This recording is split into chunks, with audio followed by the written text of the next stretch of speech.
My name is Myra Warren. I'm 31. At least this one might actually make something of herself. That is what my father said, standing over my hospital bed, 6 hours after I gave birth to my daughter.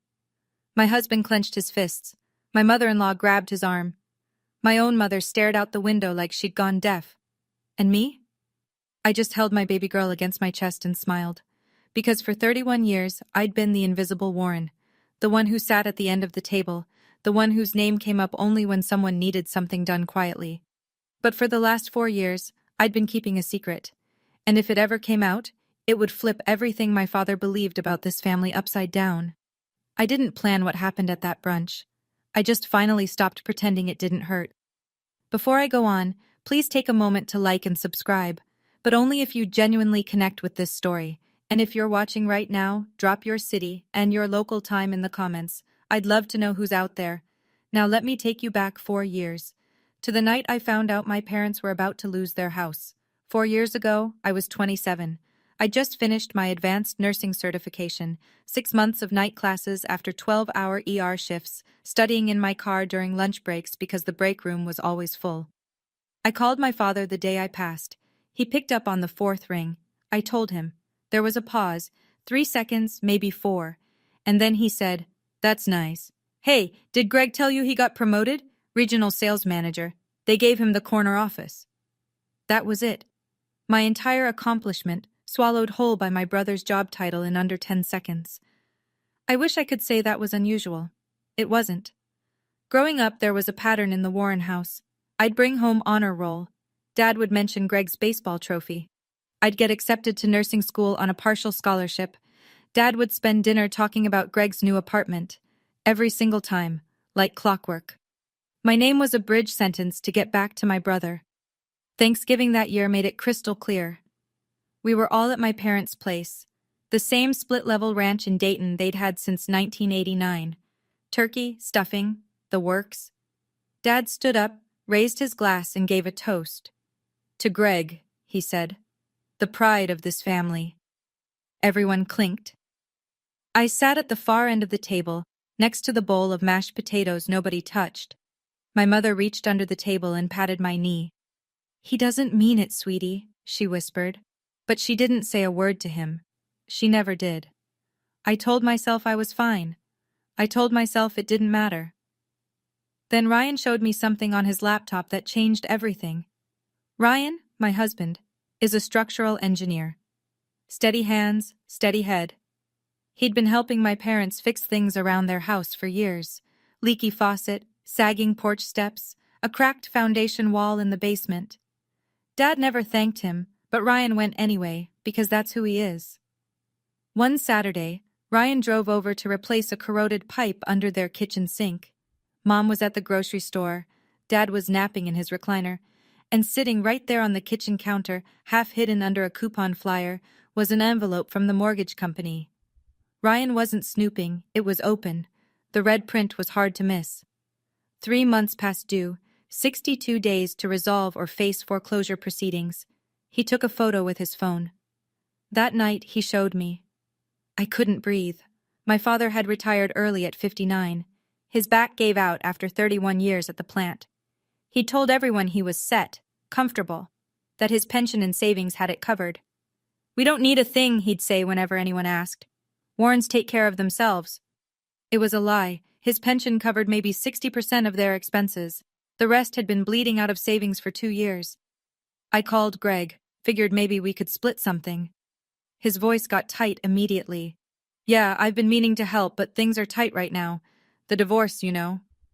I knew. Greg's ex-wife got the condo. Greg got the debt.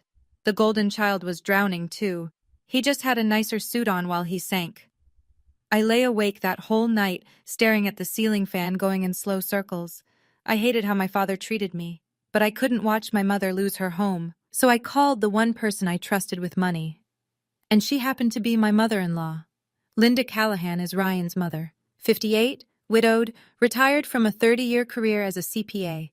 She's the kind of woman who wears reading glasses on a chain and can calculate a tip to the penny without looking at her phone. She raised Ryan alone after his father passed from a heart attack when Ryan was 14. She doesn't waste words. She doesn't waste money, and she doesn't tolerate cruelty. I sat at her kitchen table and told her everything. The overdue notice, the pension gap, Greg's silence, Dad's pride. Linda took off her glasses, set them on the table, looked at me for a long moment.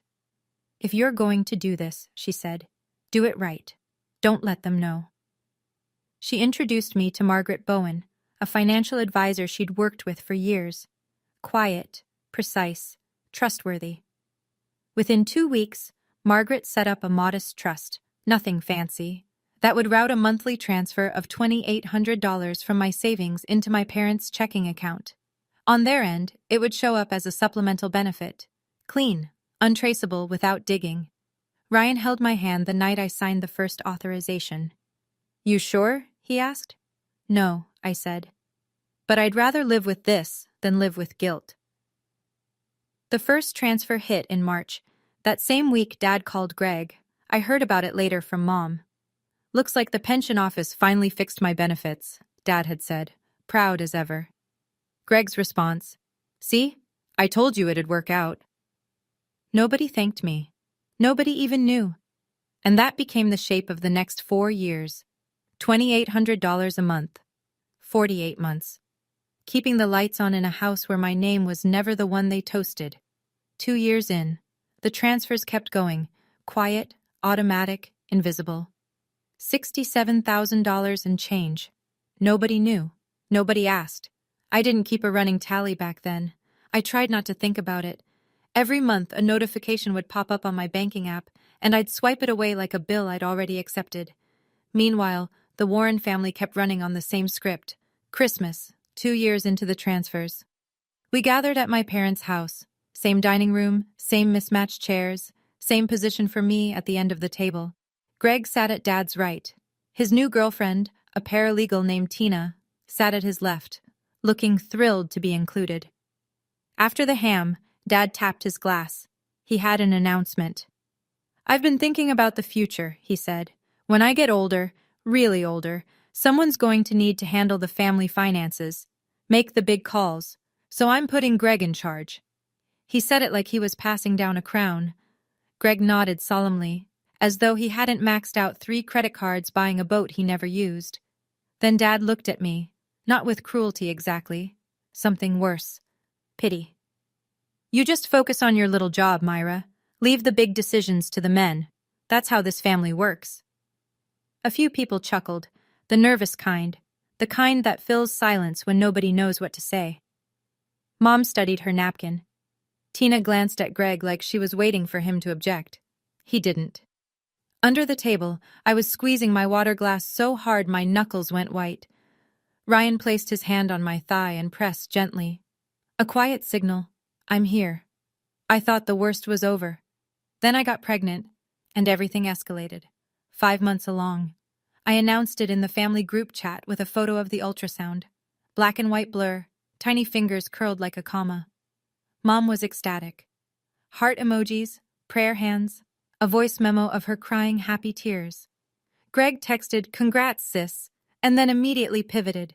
He was seeing someone new, wanted to borrow the family cabin for Valentine's weekend. Could Mom check if the hot tub still worked? Dad's reply came 40 minutes later. 6 words and an emoji. "Hope she's got Ryan's brains."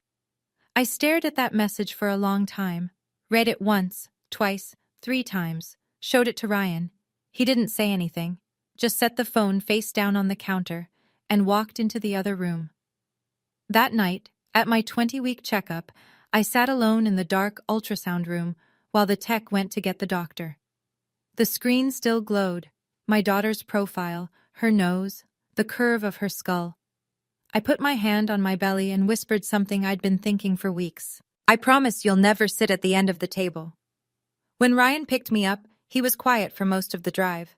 Then, at a red light 3 blocks from home, he said it. "Maybe it's time to stop the transfers." "Not yet. Mom needs it." "Your mom," he said, eyes on the road. "Not him." He was right. But I wasn't ready. Not yet. 3 months later, I was in a delivery room, drenched in sweat, holding my daughter for the first time. And the first thing my father said when he walked in was not congratulations. The hospital room was warm. Too warm. The kind of warmth that makes everything feel thick. The air, the sounds, the way time moves. Lily had been on my chest for 2 hours, skin to skin. Her eyes were closed. She weighed 6 pounds, 11 ounces. I'd counted every finger twice. Ryan sat beside me, his hand on the edge of the bed. Linda, my mother-in-law, was in the armchair by the window, knitting something pink. Mom had arrived an hour earlier, teary, quiet, holding my hand without saying much. That was enough. Dad showed up 4 hours late. Traffic, he said. He didn't hug me, didn't congratulate Ryan, didn't even glance at my mother, who'd been waiting for him since noon. He walked straight to the bed, looked down at Lily, tilted his head the way you'd inspect a used car. At least this one might actually make something of herself. The room went silent, not the comfortable kind, the kind where the oxygen leaves. Ryan stood up so fast the chair scraped the floor. Linda was already on her feet, one hand on Ryan's shoulder, firm, steady. Not now. Mom turned to the window. I watched her reflection in the glass, jaw tight, eyes shut. I looked up at my father. He was smiling, that half-smile he wore when he thought he was being clever. I didn't cry, I didn't shout. I just held Lily a little tighter and said, "She already has, Dad. She's here." He waved his hand, a flick, really, like brushing away a gnat, and turned to Mom. "When's Greg coming? I want him to see his niece." He stayed 20 minutes. He never held her. The door barely clicked shut before Ryan was in the hallway. I heard it from the bed. One sharp thud, fist against drywall. Then Linda's voice, low and even. "Not here. Not now." A minute later, he came back. Knuckles red, eyes wet. He knelt beside the bed and pressed his forehead against my arm. "I'm done watching him do this to you." I put my hand on the back of his head. Lily was still asleep against my chest, breathing in that tiny rhythm newborns have. Fast, shallow, relentless. Linda sat back down. She took her time, folded the knitting into her lap. Then she looked at me, not with sympathy, not with pity, but with the kind of clarity that only comes from a woman who's done her own math. "Sweetheart," she said, "you've transferred over $100,000 to that man, and he walked into your recovery room 6 hours after you gave birth to his granddaughter, and that's what he said." I looked at the ceiling, blinked hard. "I know." Silence. "I know." Lily stirred. I shifted her to nurse. The room went quiet again, just monitors beeping, the hum of fluorescent lights, the sound of my daughter learning to eat. Then I spoke. Not loud, not angry, just level. "He's planning a brunch for the baby, a big one. Family, neighbors, everyone." Ryan shook his head. "You don't have to go." "Oh, I'm going." He looked at me. Linda looked at me. I looked at my daughter. "Because if he's going to use my baby to perform his perfect family show, he should at least know who's been funding the stage." 2 weeks after Lily was born, I made a phone call I'd been turning over in my head since the hospital. Margaret Bowen picked up on the second ring, professional as always. She didn't do small talk, which is one of the reasons I trusted her. "I need a summary," I said. "Every transfer, every month, every dollar. His account number, the trust routing, all of it." There was a pause on her end. Not hesitation, calculation. "You're sure? Once this is out, there's no taking it back." "I'm not trying to take anything back, Margaret. I'm just done hiding." The email arrived the next morning. I opened it at the kitchen table while Lily slept in the bassinet beside me. Ryan was at work. The house was quiet. 48 line items, 48 months, $2,800 each. Total, $134,400. Every entry time-stamped, routed, verified, clean documentation, the kind of paper trail that doesn't leave room for arguments. I stared at it. My thumb hovered over the screen. I could feel my heartbeat in my fingertips. Then I closed the phone, set it face down on the table, walked to the bassinet and watched my daughter sleep. Not yet. That's what I told myself. Not yet. I saved the file. Didn't tell anyone except Ryan, who nodded once, and Linda, who said, "Good." I still didn't plan to use it at the brunch. I want you to understand that. I was genuinely hoping, the way you hope against every shred of evidence that my father would walk into that party and just be a normal grandfather for one afternoon. But then he called about the seating arrangements. Dad called on a Tuesday evening. I was nursing Lily in the rocking chair, one hand holding the phone on speaker. "Brunch is set for Sunday," he said. 30 guests. I reserved extra folding chairs from the church. I'll handle the speech. You just bring the baby and smile." "Can I say a few words too?" I asked. A beat of silence, then that tone, the one that sounds patient but means the opposite. "About what, Myra?" "Let me handle it. I know what people want to hear." I heard Mom's voice in the background, muffled, asking something about napkins. Then Dad's voice dropped, the way it does when he thinks he's being quiet but isn't, and I heard it clearly. "Make sure Greg sits next to me at the head table. Myra can sit with the cousins." He didn't know I was still on the line, or maybe he didn't care. My daughter's brunch, my daughter's welcome party, and I was being assigned to the overflow table like a distant relative who showed up uninvited. I ended the call, set the phone on the armrest, looked down at Lily. She'd fallen asleep mid-feed, lips still parted, milk-drunk and peaceful. I sat there for a long time. The house was still. The ceiling fan clicked on every third rotation. Ryan kept meaning to fix it. Then I picked up my phone and texted Ryan 3 lines. "We're going to that brunch. I'm bringing my phone. And ask your mom to print the backup." He replied in under a minute. Just one word. "Done." I put the phone down and rocked my daughter in the dark. Sunday was 5 days away. Sunday morning. Bright, clear, 72 degrees. The kind of Ohio weather that makes everyone believe in fresh starts. My parents' backyard looked like a magazine spread, or at least Dad's version of one.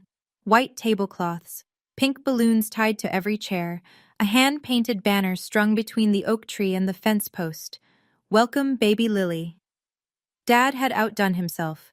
Not for Lily, of course, for the audience. 30 guests, aunts, uncles, cousins. 3 neighbors, including Mrs. Dobson from across the street, who'd brought a casserole and her reading glasses.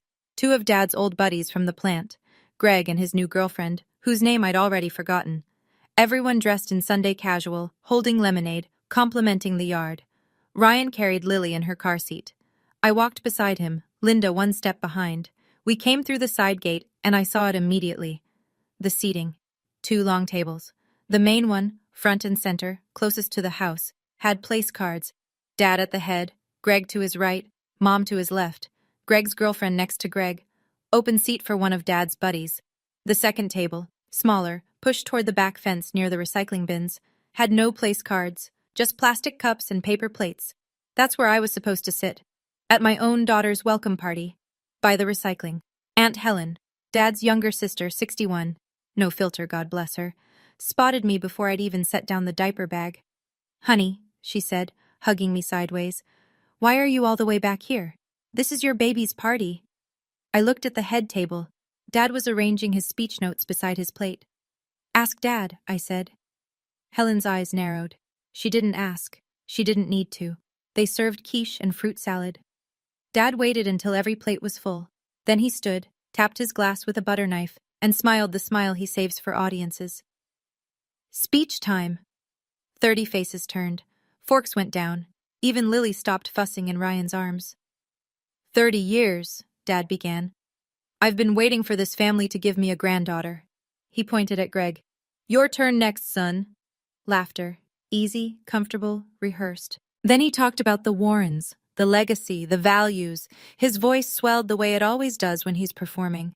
The retired foreman giving one last shift speech. "My son, Greg," he said, lifting his glass. "The backbone of this family, the one I know I can count on." Greg raised his glass back. Tina squeezed his arm. Mom beamed. Then Dad's eyes found me. Back table, plastic cup in hand. "And Myra, well..." He paused, chuckled. "We all know she's the quiet one. I just hope little Lily here got her drive from Ryan's side of the family." A ripple of laughter, mostly nervous. Helen didn't laugh. Mrs. Dobson set down her fork. But Dad wasn't done. He walked toward Ryan, who was holding Lily near the dessert table. Dad leaned in, studying her face like he was reading a resume. "But look at her. Strong chin, Bright eyes. This one's got potential. He straightened up, grinning. More than her mama at that age, I can tell you that. He laughed. Alone. The yard went quiet. Not the respectful kind. The kind where people suddenly become very interested in their fruit salad. I sat at my table, both hands flat, fingers still. No trembling. No tears. I looked straight at my father. And I waited. Greg stood up next. Of course he did. He lifted his glass, the real glass, from the main table, and cleared his throat. To Dad, he said. The man who keeps this family together. Everyone drank. I watched the lemonade tremble in my plastic cup. Then Greg turned to me, grinning that easy, golden boy grin. He crossed the yard to my table and clapped me on the shoulder like I was a teammate who'd fumbled, but he wasn't going to make a thing of it. Hey, sis. Don't worry. Lily's got the Warren genes. She'll be fine. He squeezed my shoulder and walked away, back to the main table, back to his seat at the right hand of the father. Aunt Helen appeared beside me. She crouched down, voice low. Are you okay, sweetheart? I'm perfect, Aunt Helen. She looked at me. I could tell she didn't believe me. I could also tell she was angry. Not at me. Ryan leaned close to my ear, Lily cradled in his other arm. Say the word and we leave. Right now. I looked at my daughter. She was awake, staring at the pink balloons with that wide, unfocused wonder newborns have. She didn't know what her grandfather had just said about her mother. She didn't know any of it. She was just watching balloons. I looked at Linda.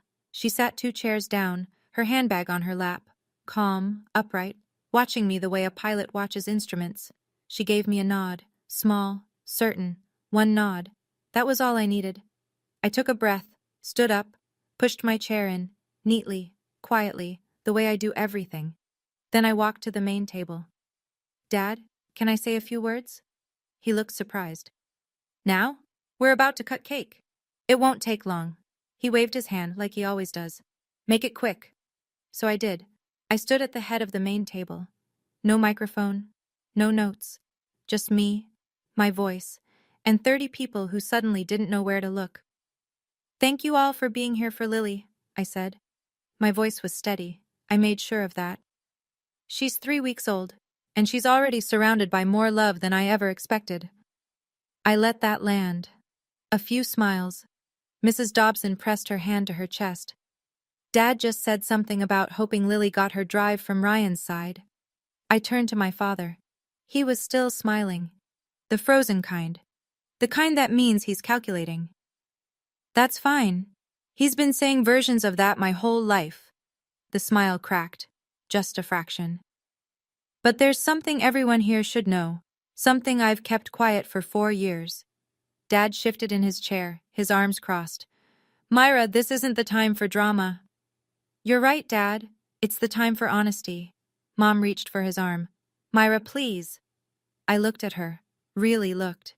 Mom, I love you, but I need you to listen this time. Just this once. She let go of Dad's sleeve. Her hands dropped to her lap. I saw her chin tremble, but she didn't speak. 30 people. No one moved. A balloon popped somewhere, one of the pink ones tied to the fence, and a cousin's kid yelped. But nobody turned. Every pair of eyes was on me. I felt it then, that weightless electric clarity you get when you've been holding something for so long that finally letting go feels less like a choice and more like gravity. 4 years, $134,000. I saw. And a truth that was about to change everything. 4 years ago, I said. I found out this house was 3 months from foreclosure. The word landed like a stone in still water. I watched it ripple across the yard. Aunt Helen's mouth opening, Mrs. Dobson gripping her armrest, Greg's girlfriend looking at Greg like she was seeing him for the first time. Dad's pension wasn't covering it. Savings were gone. The mortgage company had already sent the final notice. Dad's jaw tightened. That's private family. I'm not finished. He stopped. I don't think anyone had ever said that to him before. Greg couldn't help. I glanced at my brother.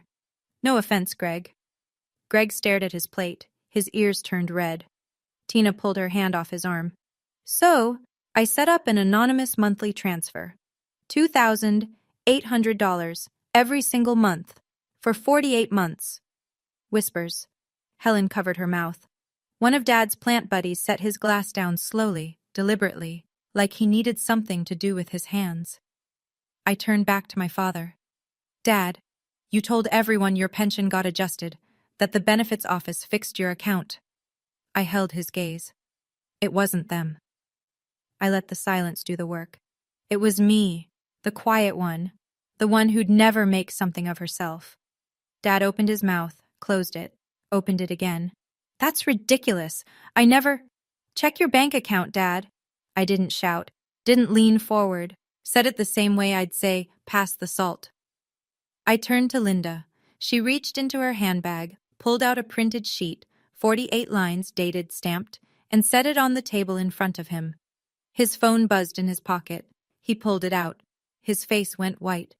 A notification from Margaret Bowen. Per Ms. Warren's request, the supplemental trust transfer has been permanently discontinued effective today.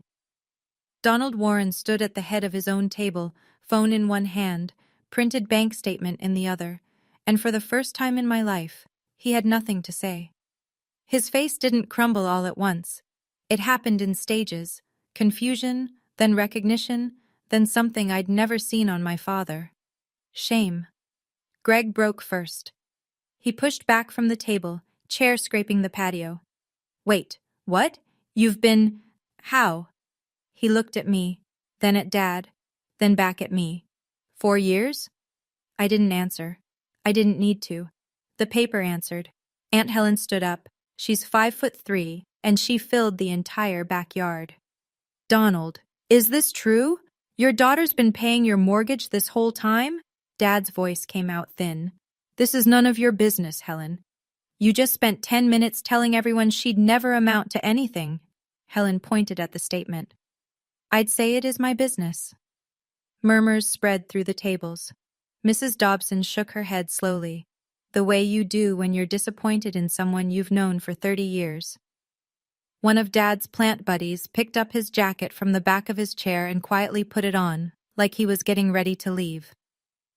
Mom started to cry, not dramatically, just tears falling one after another into her untouched quiche. She wasn't crying because she was embarrassed. She was crying because she knew. She'd always known I was the one who showed up. She just never had the courage to say it out loud. Dad looked up from his phone. His eyes found mine. You did this to humiliate me. No, Dad. My voice didn't waver. I did the transfers because I love Mom. I stopped them because I love myself. I didn't leave. Not yet. I stood right where I was, 3 feet from my father, 30 witnesses, a warm breeze pushing the pink balloons sideways. Dad, I'm not doing this to punish you. He was still holding the printout. His thumb had smudged the ink on line 37. I'm doing this because Lily is 3 weeks old, and I refuse to let her grow up watching her mother be treated like she doesn't matter. Helen sat back down. She folded her arms and nodded, one firm dip of the chin, like a judge who'd heard enough. If you want a relationship with your granddaughter, I said, it starts with respecting her mother. Not because I pay your bills, not because I proved something today, because I'm your daughter. That should have been enough. Dad's mouth opened, then closed, then opened again. Nothing came out. I'd seen him speechless maybe twice in my entire life. Both times someone else had been in control of the conversation. This time, it was me. I'm not asking for an apology today, I said. I'm telling you the rules have changed. I turned to Mom. She was wiping her eyes with a paper napkin, mascara smudged, hands trembling. Mom, I love you. The door is always open. I paused. But I'm done sitting at the kids' table in my own life. She nodded. Not the dismissive kind she gave at Thanksgiving. A real nod, the kind that costs something. Greg sat frozen. Tina had moved her chair 6 inches away from his without anyone noticing. I looked at the yard, the banner, the balloons, the folding chairs from the church, a party my father had thrown to showcase himself, in a house my father would have lost without me. Time to go. I walked back to the overflow table, picked up the diaper bag, checked Lily's bottle was capped, folded the blanket Ryan had draped over the car seat. Small, ordinary motions, The kind of things a mother does 100 times a day without thinking. Ryan was already standing, Lily in his arms. He hadn't said a word through the whole thing. He didn't need to. He'd been waiting for this moment longer than I had. Linda rose from her chair, gathered her handbag, and walked over to me. She wrapped both arms around my shoulders and pulled me close. Her perfume, lavender, always lavender, mixed with the backyard honeysuckle. "Your father-in-law would have been so proud," she whispered. I bit my lip, nodded into her shoulder. Linda's husband, Tom, had died when Ryan was 14. I never met him, but in that moment, I felt him. We moved toward the side gate. Nobody stopped us. Nobody tried. 30 people parted like water, and we walked straight through. I passed within 2 feet of my father. He was still standing at the head of the table, bank statement in one hand, phone dark in the other, staring at the numbers. I stopped. "Dad?" He looked up. His eyes were red. "I didn't do all of this for a thank you." I held his gaze. "But a thank you would have been nice." I turned and kept walking. Ryan opened the gate. Linda followed. Lily made a small sound, not a cry, just a murmur, and I adjusted her hat against the sun. The car was parked on the street. Ryan buckled Lily in. I climbed into the passenger seat, closed the door, and then I cried, for the first time, not because it hurt, because it was over. Ryan started the engine, reached across the console, took my hand, didn't say a word, just drove us home. The calls started before we even got home. Aunt Helen was first. I picked up on the second ring because it was Helen, and Helen doesn't call unless she means it. "Honey," she said, "I just want you to know. I called your father before I left the driveway, told him he owes you an apology, a real one, not the kind where he explains why he was actually right." I laughed. For the first time in weeks, a real laugh. "Thank you, Aunt Helen. Don't thank me. You did the hard part. I just yelled at a man who deserved it." By Monday, 3 more calls had come in. Mrs. Dobson sent a flower arrangement with a handwritten card tucked into the baby's breath. "I raised 3 daughters. I've never been prouder of someone else's child." I put the card on the refrigerator and cried a little more. One of Dad's old plant buddies, Frank, a big man with a quiet voice, called Dad directly. I heard about it later from Mom. "Dawn, is it true? Your girl's been covering your mortgage?" Dad hung up on him. Frank didn't call back. Then, on Wednesday, Greg called me. His voice was different, smaller, stripped of the easy charm he usually wore like aftershave. "Why didn't you tell me? Would it have changed anything?" Silence, long enough to count. "I don't know. Maybe." That was the most honest thing my brother had said to me in 35 years. I could hear something behind it. Not anger, not defensiveness. Recognition. The sound of a man realizing the pedestal he'd been standing on was built by someone else. "Greg," I said, "it's okay." "No," he said. "It's really not." He hung up, but it didn't feel like an ending. Mom told me later what happened after we left the brunch. The guests trickled out within 20 minutes. Quick goodbyes, tight smiles, car doors closing up and down the block. Helen was the last to leave. She hugged Mom at the front door and said, "Call me if you need anything, Patty." She didn't say goodbye to Dad. By evening, it was just the 2 of them. The backyard still had the banner up, "Welcome Baby Lily," flapping in the wind like a punchline nobody laughed at. Dad sat at the kitchen table. The printed statement was still in front of him. 48 lines. He hadn't moved it. Mom sat across from him. She told me she poured 2 cups of coffee and didn't say anything for almost 10 minutes. She just waited. Then, for the first time in 40 years of marriage, my mother pushed back. "She kept us in this house, Donald. 4 years." Dad stared at the paper. "She had no right to tell everyone." Mom's voice went flat, hard. A voice I'd never heard her use. "She had every right. You stood up in front of 30 people and told them your granddaughter might succeed in spite of her mother." She leaned forward. "What did you expect?" Dad looked at the window. The backyard was empty now. The chairs were still out, plates still on the tables, a balloon caught in the gutter. The house he'd almost lost, the yard he'd almost surrendered, kept alive, every month, every check, every dollar. By the daughter he'd seated at the back table. "Call her, Donald." "And say what?" Mom's voice cracked, but it held. "Start with 'I'm sorry.'" He didn't call. Not that night. But he didn't sleep either. A week passed. The dust was still settling, but life doesn't stop for family drama. Diapers still needed changing. Night feeds still came at 2 and 5 a.m. Lily still needed me. And honestly, I needed her. It was a Thursday morning, 6:15. The house was quiet. Ryan had already left for a site visit. I was in the rocking chair, nursing Lily in that half-dark, half-golden light that comes through east-facing windows at dawn. And she smiled. Not gas. Not a reflex. She looked up at me, eyes focusing for the first time on something specific, something real. And the corners of her mouth pulled up. Just slightly. Just enough. I sobbed. The ugly, shaking kind. Not because I was sad, because for the first time in weeks, something beautiful happened that had nothing to do with pain. Ryan came home that evening, and I showed him the photo I'd taken. His eyes went soft. He kissed Lily's forehead, then mine. I posted it in the family group chat. No caption needed, but I wrote one anyway. First smile, my whole world. The reactions came fast. Helen, heart emoji, fire emoji, 5 exclamation points. Mrs. Dobson, she wasn't in the chat, but Helen forwarded it, and she texted me separately. Greg sent a red heart. Mom called immediately, crying, laughing, talking so fast I couldn't understand half of it. Dad didn't react. Didn't call. But Mom told me later. Your father sat on the porch and stared at that photo on his phone for 10 minutes. Didn't say a word. Just looked. I didn't know what to do with that. So I told Ryan what I'd been thinking for days. I don't need him to change. I just need him to stop pretending I don't exist. Then, on a Tuesday night, my doorbell rang at 9 p.m. I opened the door. It was my father. Alone.